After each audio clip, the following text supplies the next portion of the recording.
नमस्कार दोस्तों, स्वागत है आप सभी का आज की लेटेस्ट अपडेट वीडियो में। तो चलिए जान लेते हैं देश और दुनिया की सभी ताज़ा तरीन खबरों को सिर्फ 10 मिनट में।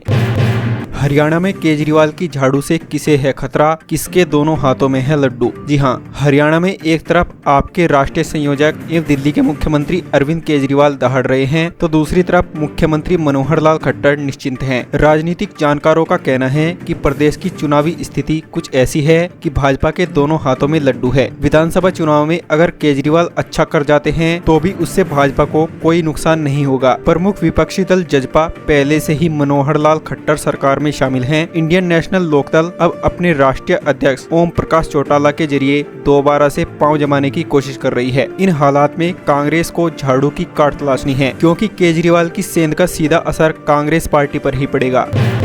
भाजपा का दावा, राहुल गांधी ने पहनी 41,000 रुपए की टी शर्ट, सोशल मीडिया पर मचा घमासान। आपको बता दें कि भारतीय जनता पार्टी ने कांग्रेस नेता राहुल गांधी पर निशाना साधा। पार्टी ने दावा किया है कि भारत जोड़ो यात्रा के दौरान उन्होंने जो टी शर्ट पहनी थी उसकी कीमत 41,000 रुपए से ज्यादा थी। भाजपा ने ट्विटर हैंडल से भारत देखो ट्वीट किया और 2 तस्वीरें शेयर की। एक तस्वीर में राहुल गांधी दिख रहे हैं, जबकि दूसरी में उनके द्वारा पहनी गई टी शर्ट की कीमत दिखाई गई है, जिसमें दावा किया गया है कि बर्बेरी टी शर्ट की कीमत 41,257 रुपए की है। इसी बीच दिल्ली भाजपा के उपाध्यक्ष सुनील यादव ने तंज कसते हुए ट्वीट में लिखा, कांग्रेस के शहजादे को इस 42,000 रुपए वाली टी शर्ट में शायद पैदल चलते समय गर्मी कम लगती होगी, या फिर महंगाई इतनी है कि बेचारे से ज्यादा महंगी नहीं खरीदी गई है।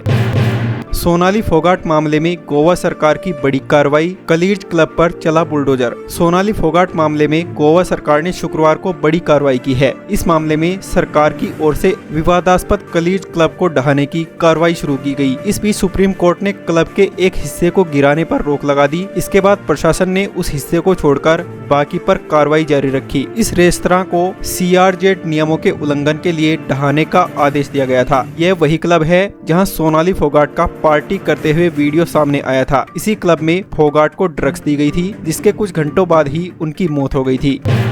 भारत में 11 सितंबर को एक दिन का राष्ट्रीय शोक घोषित, आधा झुका रहेगा राष्ट्रध्वज। आपको बता दें कि ब्रिटेन की महारानी एलिजाबेथ द्वितीय के निधन पर भारत में एक दिन का राष्ट्रीय शोक घोषित किया गया है। गृह मंत्रालय की ओर से दी गई जानकारी के मुताबिक 11 सितंबर को भारत में राष्ट्रीय शोक रहेगा। इस दिन महारानी एलिजाबेथ के सम्मान में भारत में राष्ट्रीय ध्वज आधा झुका रहेगा। शिक्षकों को वेतन भी नहीं दे पा रहे दिल्ली सरकार के कॉलेज, वेतन में दिए कटौती के निर्देश। बता दें कि दिल्ली के दीनदयाल उपाध्याय कॉलेज प्रशासन के द्वारा प्रोफेसरों को भेजे गए संदेश में कहा गया है कि कॉलेज प्रशासन के पास पैसों की कमी है, लिहाजा एसोसिएट प्रोफेसरों के वेतन में 50,000 रुपए और असिस्टेंट प्रोफेसरों के वेतन में से 30,000 रुपए की कटौती की जा रही है। बताया जा रहा है कि जब उनके पास पर्याप्त फंड उपलब्ध होगा, वेतन का इस समय का काटा जा रहा पैसा उन्हें वापस दे दिया जाएगा, लेकिन यह कब तक दिया जाएगा इस पर कोई स्पष्टीकरण नहीं है। प्रोफेसरों का कहना है कि त्योहारी सीजन में वेतन कटौती से उनकी आर्थिक स्थिति खराब हो रही है।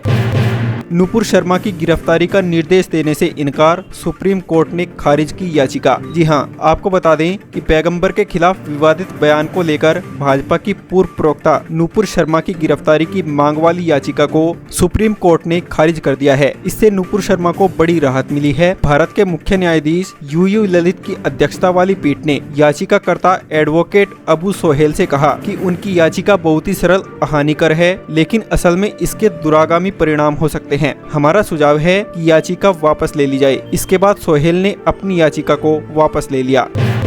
तमिलनाडु से चोरी हुई 3 मूर्तियां अमेरिका के संग्रहालय में मिली, लाई जाएंगी वापस। बता दें कि तमिलनाडु में 60 साल बाद भगवान कृष्ण, विष्णु और श्रीदेवी की असली मूर्तियां वापस आएंगी। यह मूर्तियां मंदिर से चोरी कर तस्करों ने विदेशों में बेच दी थी, लेकिन तमिलनाडु की CID मूर्ति शाखा ने इन्हें अमेरिका के संग्रहालय में ढूंढ निकाला। यह भी सामने आया है कि चोरी छिपाने के लिए मंदिर में नकली मूर्तियां रखवा दी गई थी। दशकों तक इन्हीं की पूजा होती रही। मंदिर के पुजारियों व प्रशंसकों का भी इन पर ध्यान नहीं गया। बता दें कि कांसे की यह मूर्तियां कुंभकोणम के अरुलमिगु सुंदरराजा पेरुमल मंदिर से चोरी हुई थी।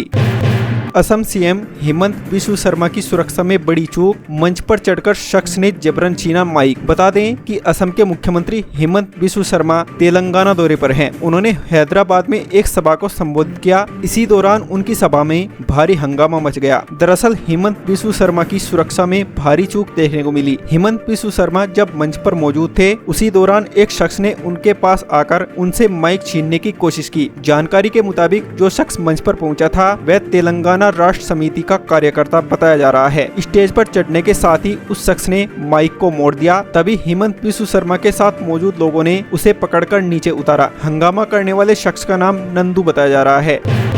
आबकारी नीति विवाद, कानूनी नोटिस और तकरार के बीच मिले दिल्ली के एलजी और केजरीवाल। जाने क्या हुई बात। दिल्ली के मुख्यमंत्री अरविंद केजरीवाल और उपराज्यपाल वीके सक्सेना की साप्ताहिक बैठक फिर से शुरू हुई। आबकारी नीति मामले में डिप्टी सीएम मनीष सिसोदिया पर छापे को लेकर हफ्तों तक चले तनाव के बाद सीएम केजरीवाल और दिल्ली के उपराज्यपाल के बीच यह पहली बैठक थी। साप्ताहिक बैठक ऐसे समय में हो रही है जब आप और उपराज्यपाल आमने सामने हैं। आपने दिल्ली के उपराज्यपाल विनय कुमार सक्सेना पर भ्रष्टाचार के आरोप लगाते हुए उन्हें शीर्ष पद से हटाने की मांग की थी। आप विधायक एलजी वीके सक्सेना के खिलाफ सीबीआई जांच की मांग कर रहे हैं। वैसे सिसोदिया वाला मुद्दा तो अहम ही है। इसके अलावा एलजी ने सरकार के उन प्रस्तावों को भी वापस भेज दिया था जिन पर सीएम के सिग्नेचर नहीं थे। इस मुद्दे को लेकर भी काफी विवाद देखने को मिला है। कुछ दिन पहले ही केजरीवाल के सिंगापुर दौरे को भी मंजूरी नहीं दी गई थी। ऐसे में कई मुद्दे हैं जिनकी वजह से रिश्तों में तनाव आ गया है। अब इस मुलाकात के दौरान उन पर क्या चर्चा होती है या नहीं, यह स्पष्ट नहीं है।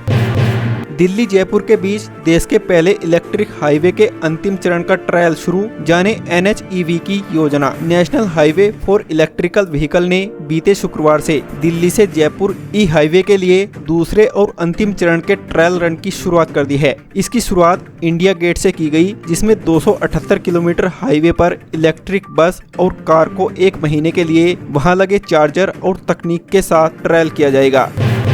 मायावती का आरोप, मदरसों के सर्वेक्षण के बहाने मुसलमानों को आतंकित कर रही भाजपा। बता दें कि उत्तर प्रदेश में निजी मदरसों के सर्वेक्षण को लेकर राजनीति गर्म हो रही है। दरअसल उत्तर प्रदेश की योगी सरकार ने राज्य की गैर मान्यता प्राप्त मदरसों में मूलभूत सुविधाओं की स्थिति जांचने के लिए उनके सर्वेक्षण कराने का फैसला किया था। इसको लेकर विपक्ष के सभी दलों ने योगी सरकार से सवाल पूछे थे। अब मायावती ने भी निजी मदरसों के सर्वेक्षण पर सवाल उठा दिए हैं। उन्होंने आरोप लगाए हैं कि मदरसों के सर्वेक्षण के बहाने भाजपा मुसलमानों को आतंकित करने की कोशिश कर रही है। उन्होंने कहा कि मुसलमान समाज के शोषित, अपेक्षित व दंगा पीड़ित होने आदि की शिकायत कांग्रेस के जमाने में आम रही है। फिर भी बीजेपी द्वारा तुष्टीकरण के नाम पर संकीर्ण राजनीति करके सत्ता में आ जाने के बाद अब इनके दमन व आतंकित करने का खेल अनवरत जारी है, जो अति दुखद है व निंदनीय भी। बसपा प्रमुख मायावती ने कहा कि इसी क्रम में अब यूपी में मदरसों पर भाजपा सरकार की टेढ़ी नजर है।